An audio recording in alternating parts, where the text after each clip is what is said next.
Okay, so on this video, fair warning, this is going to be the longest video. This is also the longest process that you're going to have for processing payroll, so just bear with me. So at this point, assuming that you've corrected all of your auto clockouts, you can get started on this, whether the shared employees is completed yet or not. So you're going to run your labor report, and we're going to be doing a summary again. You want to make sure that it's just for your location, okay? And then you have to email export because there's no direct download. It'll get sent to your email.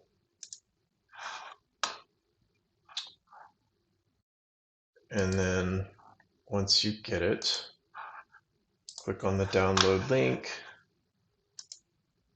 and then open it up. Okay, so the first step on this is we want to convert this from a CSV format to an Excel format.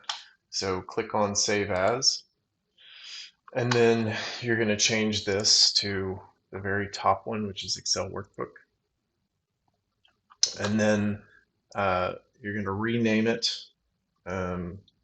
something like your location name, and then the date of the last day of payroll. So in this instance, it would be 3/13/22. Oops. And then you're going to save it on your OneDrive.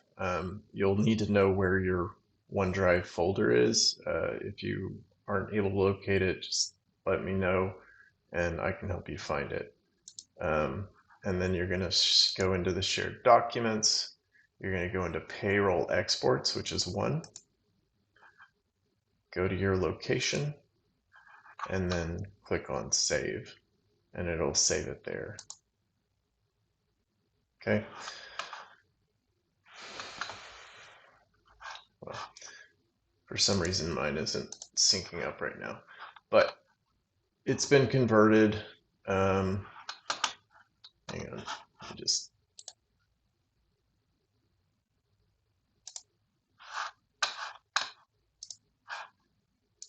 for the sake of working through this. Okay. So again, we're going to go through a similar process. The first step is you want to sort your data. Click on that, make sure my list has headers is checked, and you're going to sort by job code. Click OK. You're going to scroll down till you get to the end of back of house, and then delete anything that's under back of house. Okay. Now we're going to go up here and we're going to get rid of anything that we don't need. So you do need employee, job title, regular hours, overtime hours, and I find it's helpful to have the rate in place just for verification. And then get rid of everything up to the employee ID.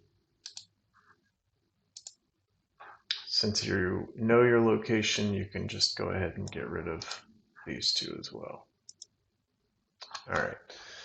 So the next thing is you want to change these to numbers. So highlight those columns, click on Home, change General to Number so that it reduces down to 2 decimal points.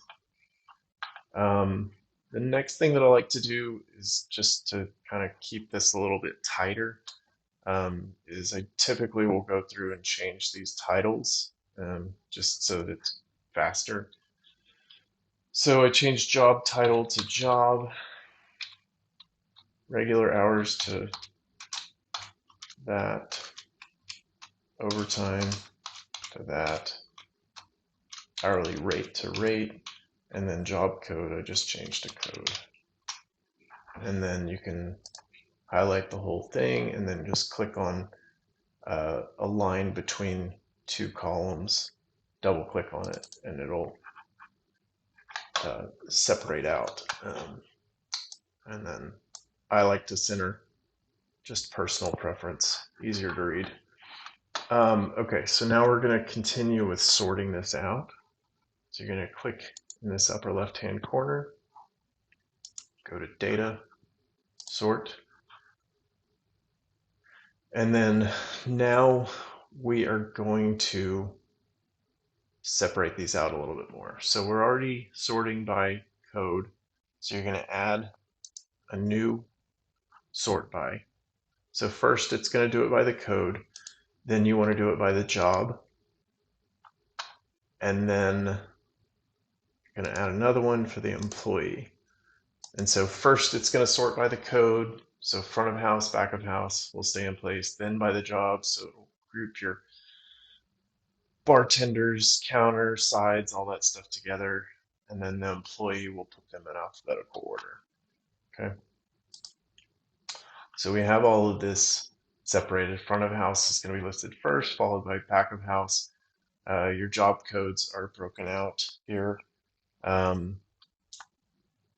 But just keep in mind that things like bartender, counter, sides, bus, or yeah, these items are all part of the one front of house, and then two front of house is where buster starts, and then you get into like training, which is 3, shift manager, which is 6. So basically, what you're going to do is you're going to separate out these sections with 3 lines in between. So all the one front of house is going to stay the same. So we'll start with this first one with 2 front of house. Highlight 3 rows, right click, click on insert. Okay. And then you want to go find your next one. So you've got 3, which is training, add 3 rows, insert, shift manager, and then kitchen. Kitchen will always be the last. Okay. So we have these separated into sections now. And what we want to do at this point is calculate these totals. And so what this is going to do is it's going to be a good reference point for you when you are entering in your numbers into payroll, to just double check and make sure that everything's adding up correctly. So basically, just click on the first cell underneath the column. Make sure you go back to home, and then you'll click on auto sum and then enter. And you can just go back up, copy, paste. And then you'll do it for each line underneath. So do the auto sum, enter, rather than right clicking every time. If you hit Control, or if you're on a Windows keyboard, click the Windows, push the Windows symbol plus C, so Control C, and then just go to the next cell, Control V. It will make things slightly faster. So we're going to do that to all of them.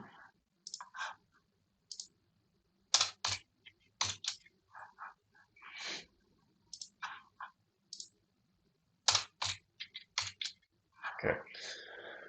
So now what we want to do is we want to get a total value for regular hours and overtime. So you're going to highlight both cells underneath. You're going to go to this one, which is merge and center. Click on that so that it combines the 2 cells. And we're going to click on auto sum and then highlight both the cells above it. Click enter. Okay. And then on this one, just copy it. And then if you click on the first cell underneath the regular hours under each section while holding the Control or Windows key, and just highlight them all, and then Control or Windows key plus V, it'll paste everything for you. So now you have all the totals for each section. Okay. So next, we want to go 3 columns over, and what you're going to do here is enter in counter, busser, kitchen. Okay, and we are going to end up adding values to this, but for now I'm just going to put zeros in. So now we're going to add a formula off to the side for our tips. So go ahead and label your column at the top with tips. Okay. And then we're going to highlight G. We're going to change this to number. And then you're going to click on this 0 twice. And what that's going to do is it's going to get rid of the decimal points. It's going to round your tip number to a whole number because we're not dealing with pennies on the tips for employees. So now you're going to build a formula, and I will include the formula on a document in the OneDrive that'll also list a link to these videos, which you should have already seen at this point. So anyway, this formula is going to be equals, open parentheses, and you want to do this first cell, which is C2 plus D2. So we're adding the regular hours and the overtime hours, close parentheses, times, and then we're going to click on J1. Okay. And then before we hit enter, you want to go in and put a $sign in front of the J, and then a $sign in front of the 2. I mean, sorry, in front of the 1. And so what this is going to do is it's going to tell the formula that it's a static J and a static 1. So as you paste this formula down, these numbers will increase. So like C2 will become C3, C4, C5, D2, D2, D3, D4, and so on. But the J and the 1 with the $sign in front of it will keep it constant at J1. So it'll always refer to this cell only rather than going down the line. Okay, so we're going to click on that. Obviously, it's going to be 0 right now because this number is 0. So the next thing I'm going to do, again, I like to center, is to take this first formula, hit copy, and then I'm going to go down to the first busser, and I'm going to paste it. But I'm going to change this 1 to a 2 so that now it's referencing the busser number. Okay. Hit enter, and now I'm going to go down to the kitchen, the first person. I'm going to paste that formula again. Oh, didn't do it at the time. So you might need to go back and copy, paste, and I'm going to change the 2 to a 3, and then that's going to change that reference. Okay. So these are all set up now. What you can do is click on the formula cell, and then this little square in the bottom right hand corner, if you put your pointer on that and then double click, it'll just duplicate the formula all the way down. Do the same on the other 2. Okay, so now this is tallying tips. Again, this will be a reference for when you're entering in your numbers. So because I don't really have numbers inputted yet into the tips worksheets, I'm going to just make up some numbers here. And so what these numbers will ultimately equate to is how much per hour each section is getting. So for counter, we'll just call it $14 an hour. For bussers, we'll call it $7 an hour. And for kitchen, we'll call it 90 cents an hour. Okay, and so you can see these numbers are now populating. Change that to a number.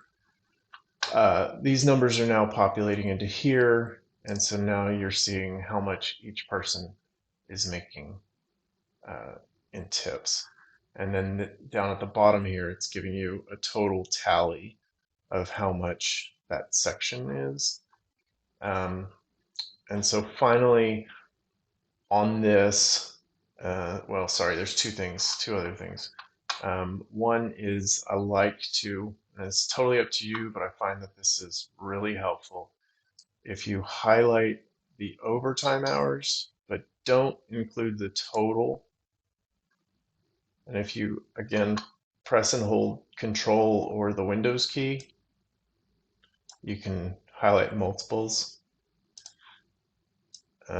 I like to highlight everything, even if it's a 0, just to be on the safe side, because sometimes 8s look like zeros. So I've got that whole thing highlighted. So now I'm going to go back to the conditional formatting. I go to Highlight Cell Rules, greater than, and type in 0, and OK. And what this is going to do is it's going to highlight all the overtime hour entries. It's just a good safety precautionary way to not miss overtime hours when you're inputting them into the payroll worksheets. So I've got that. And then finally, it's a good practice to create a totals check and balance so that when you have entered in all of your hours and all of your tips, you can look at the totals at the bottom and they should come pretty close to the numbers in here. There is going to be some variation just because, like, you know, when you're looking at hours here, it shows like goes pretty far into it, but we're just narrowing it down to 2 decimal places, so there may be some slight variation. So your total hours or your total tips might be off just a little bit, or they might be right on. So anyway, I generally like to just create an hours and a tips, and you know, if you're so obliged, you can just create like a specific front of house, back of house uh, hours and tips section if you want, but not necessary. So on this, we're going to type in a formula again, either start with an equal sign or a plus sign. So equals, and we're going to highlight this bottom number, and then plus, go to the next one, plus, and just keep doing it until you reach the very bottom. Okay, and then this is going to give you a total amount of hours, and then we'll just do the same thing on the tips.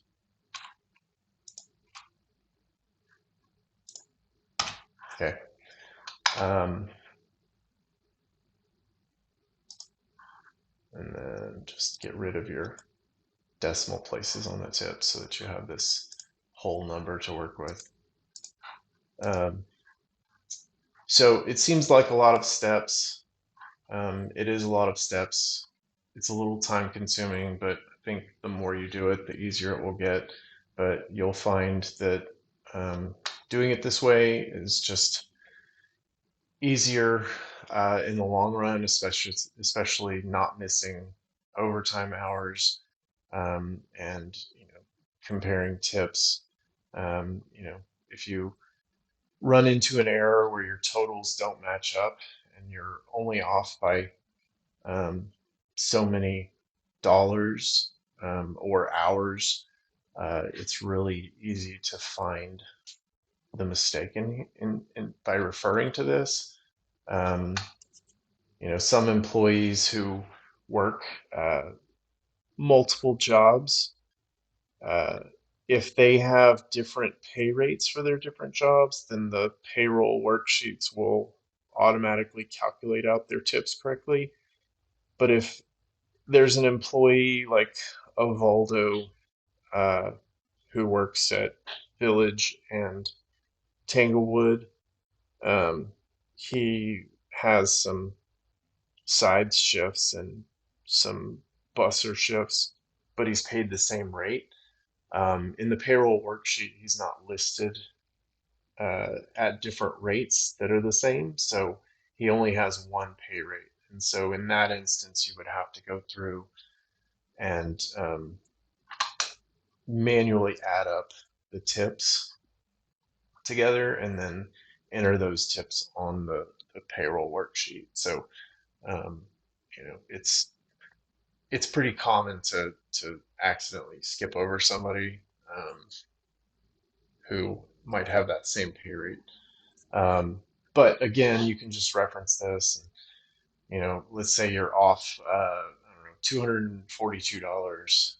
You can come back to this spreadsheet and hit Control or the Windows symbol and the letter F, and it will pop up this search function, and you just type in the number that you're off, and it didn't find it, but so never mind. Um, but you can always just reference this too. So like, this is $242, right? And so you can see that Edgar, oh, I forgot to enter in his hours. Um, and then, yeah, one little thing that I totally forgot to mention on this um, is the shared employees part. Um, if, like I said, you can process this before the shared employees is processed, but you will have to go back um, and adjust. And so go into the shared employee thing. So this is the completed one. So like Edgar at the Heights, instead of 17.25, he has 16.05 and 1.2. So we would want to go in and update that. And then you'll see when I add in his overtime here, it'll automatically highlight as red. So even as these numbers change, the conditional formatting will take over. And so that's it on this. Once you have everything updated and entered into here, I strongly recommend saving it first. And then you can just print it off for yourself um, and use it to enter in the numbers into your payroll worksheets. All right, that's it for this video.